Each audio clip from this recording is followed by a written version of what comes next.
Chapter 12. The Big Problem. After a couple of blocks, Anna stopped and looked left and right. The hot dog guy said we were supposed to walk somewhere over to somewhere and then we'd be there. As far as I'm concerned, we've walked somewhere over to somewhere and now I say we go right and then we'll probably be there. What do you think? Whatever, mumbled Mo.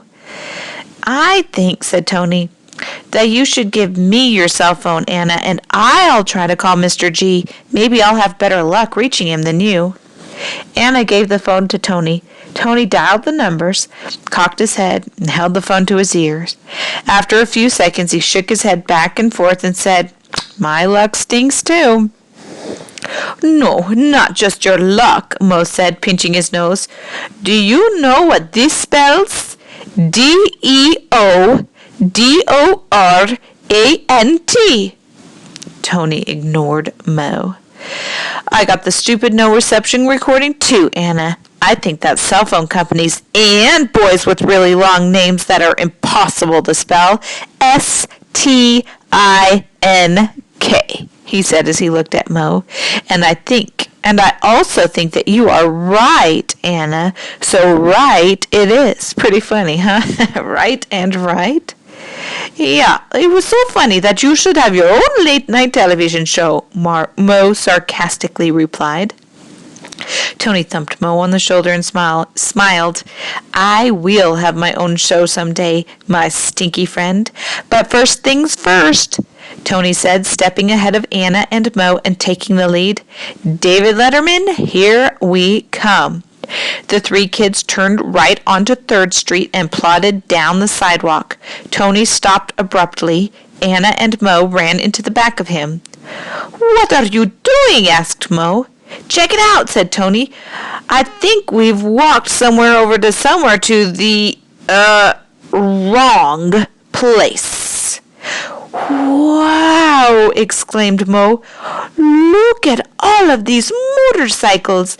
There must be 50 of them." "Choppers, not motorcycles," said Anna. The chromed motorcycles, lined up in a perfect row, gleamed in the bright sunlight. Tony walked up to the first motorcycle. "What a beauty," he said, lightly stroking the smooth black leather seat. Then he cocked his head to the side and smiled at Mo. "No," said Mo, "you are not going to do it." Tony slung his leg over the seat and slid onto the motorcycle. He grabbed the handlebar grips. "I wonder if my mom would let me have one of these." Anna slid onto the second motorcycle. She flipped her hair over her shoulder and grabbed the handlebar grips. "Anna the biker chick. Much better than Anna Banana." Mo looked at Anna. Then he looked at Tony. "I should have my head examined," he said, as he slung his leg over the 3rd motorcycle. Immediately a shrill alarm sounded from the motorcycle. Mo's eyes seemed to expand to the size of tennis balls. "Ah!" he screamed, launching himself towards Anna's motorcycle and tumbling onto the pavement. As he fell, his foot briefly caught on the motorcycle, causing it to teeter back and forth and then slowly fall to the right. It slammed into the next motorcycle. Within seconds, a chain reaction of motorcycle dominoes crashed down the length of the choppers that lined the street. Numerous alarms blared by the time the last motorcycle toppled to the pavement.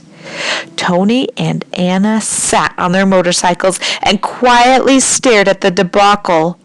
For once in his life, Tony was speechless. Mo slowly stood up, brushed the snowy grime from his pants, and gawked with disbelief. A couple of seconds later, Tony looked in the rearview mirror of his motorcycle. "Uh-oh!" he yelled. "Anna, Mo, we may have a problem." "A big problem." The big problem casually leaned against a door and slowly tapped the toe of one of his black motorcycle boots on the sidewalk. Up and down, up and down, up and down. His faded blue jeans looked like they were at least 100 years old. A long ponytail hung over the back of his sleeveless black t-shirt, and a gold hoop dangled from his left earlobe. Mirrored sunglasses sat on his crooked nose, and a scraggly beard lay over his bulging belly, almost reaching to his big silver buckle. Aren't you kind of cold?" yelled Tony. The big problem didn't say a word. He just crossed his huge, tattooed arms over his ample belly and eyeballed the kids. He stared at them. They stared at him. He said nothing. They said nothing. He took 4 or 5 steps toward the kids and stopped. The door opened and a gang of men and women dressed in black leather jackets and faded blue jeans poured out of the building. They stopped just behind the big problem and fanned out beside him like a flock of geese. Several of them pulled out remote controls from their pockets and turned off the blaring motorcycle alarms. An eerie silence immediately blanketed the city block. An eternity seemed to pass before the big problem grumbled in a sort of grizzly bear voice wrapped up in the southern drawl. "Congratulations! You kids just wrecked property that belongs to the Hells Angels." "Hells what?" asked Mo. "They're the biggest motorcycle gang in the world," said Anna as she slid from her motorcycle.